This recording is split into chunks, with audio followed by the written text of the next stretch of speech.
खुलुमबाय गिबियावनो नोंथांमोनखौ आंनि इउटुब चेनेलाव सिगाङावनो बरायग्रोबाय। आसा खालामो नोंथांमोना गासिबो मोजाङैनो दङ। आं दिनै मोननै टपिकनि सायाव रायलायनो नागिरदों। मोनसेयानो जाहैबाय उदालगुरि डिस्ट्रिक्टनि सिङाव थानाय टंलानि बागफुरि गामियावहाय मा जादों, सासे फिसायानो गावनि बिसिखौ बुथारनानै उसुङावनो गावनि उसुङाव फबना दोनदों आरोना। जोबोद दुखुनांथाव, लाजिनांथाव आरो मुगैथाव जाथाय आरोना बेफोर। दा नोङो बर'नि गेजेरावबो बेबायदि जाबाय आरोना। जेनेबा गावजों गाव बुथारलायनाय, गावनि बिसिखौनो बुथारनाय आरो बिनि अनगायैबो गोबां गाज्रि नोङो आखु जेनेबा जोंनि बर' समाजनि गेजेराव सोलिबोगासिनो दं आरोना दानि जुगावहाय। आरो दा जोङो सोलिबोबाय थानायखौ नुनो मोनो आरोना। कालसार जेनेबा गावजों गाव खारलायनाय, गुबुन हारिजों खारनाय, बिसि गोनांखा फिसाय गोनांखायानो खारनाय, बिजामादै फिसौ गोनांफ्रानो खारनाय, ओरैबायदि गाज्रि जानानै दङ आरोना जोंनि बर' समाजाव। दा बेखौनोथ' नायदो नोङो, थांनाय 7 जानुवारियाव होनदों आरोना। थांनाय 7 जानुवारियावहाय गावनि बिसिखौनो बुथारनानै उसुङावनो फबनानैहाय मोनथियालासिनो दोनखोमादोंमोन। होमबा बेसेबां दुखुनांथाव। 7 जानुवारि दिनै बेसेबां जाखो थारिकआ 19 ना बेसेबांबा, नङा होमबा? दा नोङो 7 जानुवारियावनो बुथारना फबना दोनदोंमोन आरो मोनथियाखैमोन आरोना। दा नोङो बिमा बिफाया नोङो गावनि फिसाजोखौ खबर मोनैयावहायसो नोङो नागिरलाबायनानै हालाय हाफाय गामियाव फैबाय, खबर लाफैबाय आरो हौवानि रायजो राजाफोरजों रायलायबाय, जेनेबा आनसलिकनि मानसिजों रायलायबाय। दा बेयावसो नोङो जेरा सेबनायावसो गावहा गिनाय मोननानैहाय थानायावहाय थांनानैहाय सारेन्डार जाहैदों हौवाया, जाय बुथारग्रा मानसि। दा बेसेबां दुखुनांथाव आरोना। बुथारनायजोंसो जेनेबा नोङो जेंनाया जोबो आरोना। बेफोरबायदि मानसिखौ मा खालामनांगौ? दा बुथारनानै जेंनाया जोबो नामा सोरबा? जोंहा ल' दङ, नंगौना नङा? कर्टआव थां, गारलायनो गोसोबा रायजो राजाखौ लानानै गारलाय, हौवानि हिनजावनि रायजो राजाखौ लानानै गारलाय।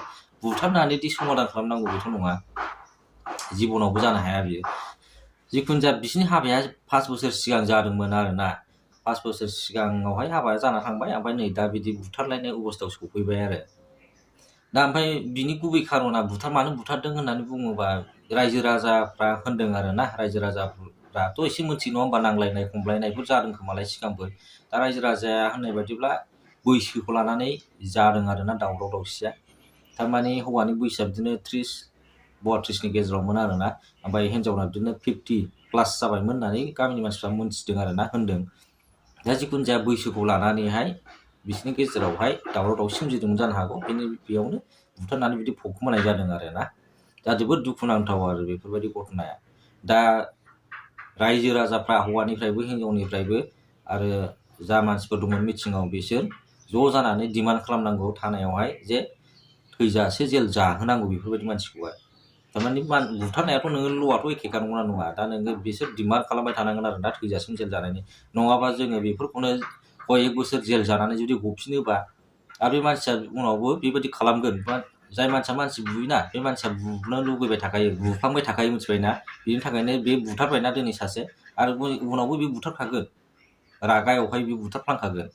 दा बिनि थाखायनो बेखौहाय बखालासिनो हागौमानि बेखौ जेलावहाय दोननानैहाय फासिनिसो डिमान्ड खालामनांगौ, मिथिबायना? दा जिखुनु जाया गामिनि मानसिफ्राथ' नोङो हमनो मोनाखिसै जाहैबाय, गावनो गिनानैहाय सारेन्डार जाहैग्रोदों पुलिसाव। दा हमनो मोननाय मोनबा सालाखौ एसे नानांगौमोन बेटाखौ।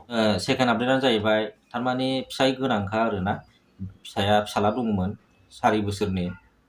ओमफ्राय बे मानसियानो सासे मेट्रिक होनो गोनां बर' सेंग्रा, राजकुमार बर' आरोना। बे हौवाजों खारदों आरो। बा जाथि खुरमाबो सिनायला आरोना दानि मानसिफ्रा, गोसो थोलाया। फिसाय गोनां गैयै, फिसा गोनां गैयै, बेफोरखौबो सिनायला। सोर बोराय, सोर बुरि, सोर जाथि जायो, सोर खुरमा जायो, बेफोरखौ बुजिला दानि मानसिफ्रा। मा जाखो? बर'फोरखौसो होननांगोन, मानसिखौथ' होननो नांला। दानि बर'फ्रा मारै जाखो? सोरबा फिसौ गोनांखा, बिहामजो गोनांखाफ्राबो खारबाय फिसा गोनांखाजोंनो। आरो नै दा बिमादै जानायजोंनो खारलायबाय, फिसा गोनांखा 4 बोसोरनि। बिसिबां लाजिनांथावथाव आरोना। आरो गुबुन जाथिजोंथ' खारनो थोखाला, खारगासिनोखा। लाजिथावथाव, मिनिनोबो ओंखारो, दुखुबो मोनो। ओरैबायदि जारला आरोना। दा बे घटनाया जादों आरोना कार्बि आंलं डिस्ट्रिक्टनि सिङाव जादों आरो बे घटनाया। दा नोङो बिमादैजोंनो खारनांगौबा जाथि खुरमा साफा सिफायजोब्बाय आरोना, मान सनमान जाजोब्बाय आरो बेफोर। हिनजावाबो मारै नोङो फिसा 4 बोसोर गोनांखा, फिसाय गोनांखौ मारै गारना खारखो? आरो हौवायाबो नोङो मेट्रिक होनो नागिरनाय हौवाया मारै फिसाइ गोनांखा बिसि गोनां माबा फिसाला गोनांखाखौ लानानै खारखो आसरित प्यार में आन्धा कानुन होननाय गान बायदि जाबाय आरोना जिखुनु जाया दिनै भिडिअ'आ एसेनोसै बर'फोरनि गेजेराव दा जोबोद गाज्रि भाइरास हाबबाय आरोना जोंनि बर'नि समाजावहाय दा जिखुनु जाया नोंथांमोना गासिबो मोजाङै थाबानो जाबाय बेफोरबायदि दुखुनांथाव लाजिनांथाव बेफोरबायदि खैफोदाव दा गोग्लै मानो होनबा नोंथांमोना मान सनमान गासिबो थांजोबखागोन बिमा बिफानि जाथि खुरमानि नों समाजावनो गसंना थानो हाखानाय नङा बेनि थाखायनो बेफोरबायदि भुलखौ दा माव आरोना दिनै भिडिअ'आ एसेनोसै बयबो मोजाङै थाबानो जाबाय बाय